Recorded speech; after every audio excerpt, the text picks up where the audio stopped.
మా ఛానల్ని ఇప్పటివరకు ఎవరైనా సబ్స్క్రైబ్ చేసుకోని వాళ్ళు ఉంటే తప్పకుండా చూపిస్తున్నట్టు ఇట్లా సబ్స్క్రైబ్ చేసుకోండి. మా వీడియోలన్నీ మీరు చూడాలనుకుంటే దీంట్లో చూపిస్తున్నట్టు నోటిఫికేషన్ ఆన్ చేయండి. ఇప్పుడు మనము వీడియోలోకి వెళ్ళిపోదాం. హాయ్ అండి, వెల్కమ్ టు తెలుగింటి వంటలు. ఈరోజైతే ఒక చక్కటి రెసిపీతో మీ ముందుకు వచ్చేసానండి. చాలా సింపుల్ రెసిపీ అండి. అది తోటకూర వేపుడు. కావాల్సింది చూసేద్దాం. తోటకూర చూడండి ఎంత ఫ్రెష్గా ఉందో తోటకూర. ఇవి మనం తాలింపు పెట్టుకోవడానికండి. ఆవాలు, జీలకర్ర, మినపప్పు, వెల్లుల్లిపాయ అండి, ఎండుమిర్చి, కరివేపాకు, ఒక్క ఉల్లిపాయ. ఫస్ట్ అయితే మనం స్టవ్ వెలిగించి ఒక బౌన్ పెట్టుకొని దాంట్లో మనం కొంచెం ఆయిల్ అండి, ఎక్కువ ఆయిల్ అయితే అవసరం ఉండదు. ఒక 2 టీ స్పూన్లు ఆయిల్ దాంట్లో ఉండే స్పూన్తో 2 టీ స్పూన్లు ఆయిల్ వేసేసుకొని ఈ ఆవాలు, జీలకర్ర, మినపప్పు, పచ్చిశనగపప్పు అన్నీ వేసేసి అవి దోరగా ఏగిపోయాక ఎండుమిర్చి, కరివేపాకు ఇవి కూడా బాగా ఏగిపోవాలండి. ఇట్లా ఏగిపోయాక నేను ఒక ఉల్లిపాయ చూపించాను కదా, ఆ ఉల్లిపాయని ఇట్లా సన్నగా కట్ చేసేసుకొని ఆ ఉల్లిపాయ ముక్కలు కూడా వేసేసి ఇట్లా దోరగా వేయించుకోవాలండి.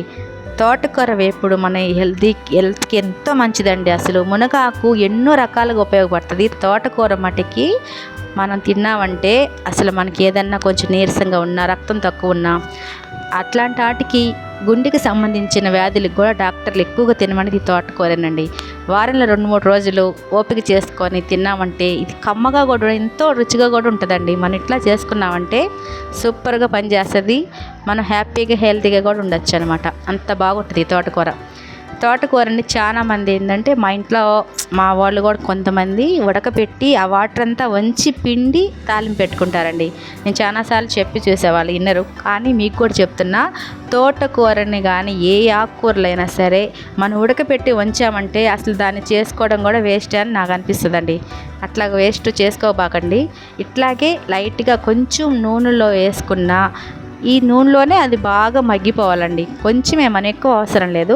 ఇప్పుడైతే తోటకూర ఎక్కువగా ఉన్నప్పుడైతే మనం ఉప్పు అవన్నీ వేస్తే మనకి ఉప్పు ఎక్కువ అయిపోద్ది. ఇట్లా మొత్తం తగ్గిపోయాక రుచికి సరిపడా ఉప్పు, కొంచెం పసుపు వేసి ఒక హాఫ్ టీ గ్లాసు నీళ్ళు పోసామంటే ఒకవేళ మనకి తోటకూర ఏదన్నా పచ్చిగా అట్లాగా ఉడకలేదు అనిపిస్తున్నా కూడా ఇట్లా బాగా ఉడికిపోద్ది. ఇప్పుడు 2 నిమిషాలు మూత పెట్టేసామంటే బాగా మెత్తగా మగ్గిపోద్దండి. చూసారు కదా, ఆల్రెడీ కొంచెం ఆకుకూరలు అయితే మనకి వాటర్ ఉంటుంది, మనం కొంచెం వాటర్ పోసాం కాబట్టి ఇట్లా వచ్చింది. ఇప్పుడు ఇదంతా ఇంకిపోయేదాకా మనం బాగా కొంచెం సేపు కలబెట్టేస్తే సూపర్గా తోటకూర ఎప్పుడైతే రెడీ అయిపోద్ది. తెల్లగడ్డని అంటే చున్నులపాయని ఇట్లాగా తొక్క తీసేసి సన్నగా తరిగేసి వేసేస్తే అది కూడా చాలా స్మెల్తో సూపర్గా భలే ఉంటుందండి. అసలు తింటుంటే మనం ఇంకా తినాలనిపిస్తుంది. ఇదంతా దీంట్లోనే మగ్గిపోద్ది. ఈ వెల్లుల్లిపాయ ముక్కలు కూడా ఇట్లా వేసేసుకోవాలి. చూడండి, తోటకూరలో కొంచెం ఉన్నాయి కదండి, ఆ వాటర్ కూడా అయిపోయే వరకు మనం ఉంచేసుకుందాం. ఇట్లా మొత్తం వాటర్ అయిపోయే వరకు బాగా కలిపేసుకొని చూసారా, ఇప్పుడు మొత్తం అయిపోయింది.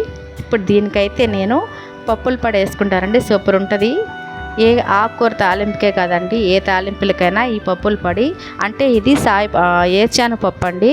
వేపిన శనగపప్పు, ఎండుమిర్చి, తెల్లగడ్డ, ఎల్లుల్లిపాయ, జీలకర్ర అది మిక్సీకి వేసేసుకొని ఆ పొడి కూడా వేసుకుంటే చాలా సూపర్గా ఉంటుందండి. చూసారు కదా ఎంత సింపుల్గా అయిపోయిందో. ఇది మనం ఏ చారైనా, పప్పు అయినా, లేదంటే ఈ తోటకూరతోనే కలుపుకొని తింటే ఇంకా సూపర్గా ఉంటుందండి. ఎంత త్వరగా అయిపోయిందో కదండి. ఎంతో రుచికరమైన తోటకూర వేపుడైతే చాలా త్వరగా రెడీ అయిపోయిందండి. చూసుకోండి, ఇంతే. ఇంకా మనకు తోటకూర వేపుడైతే రెడీ అయిపోయింది. ఇప్పుడైతే దీనిని మనం చూసారా ఇట్లాగా తీసేసుకుందాం.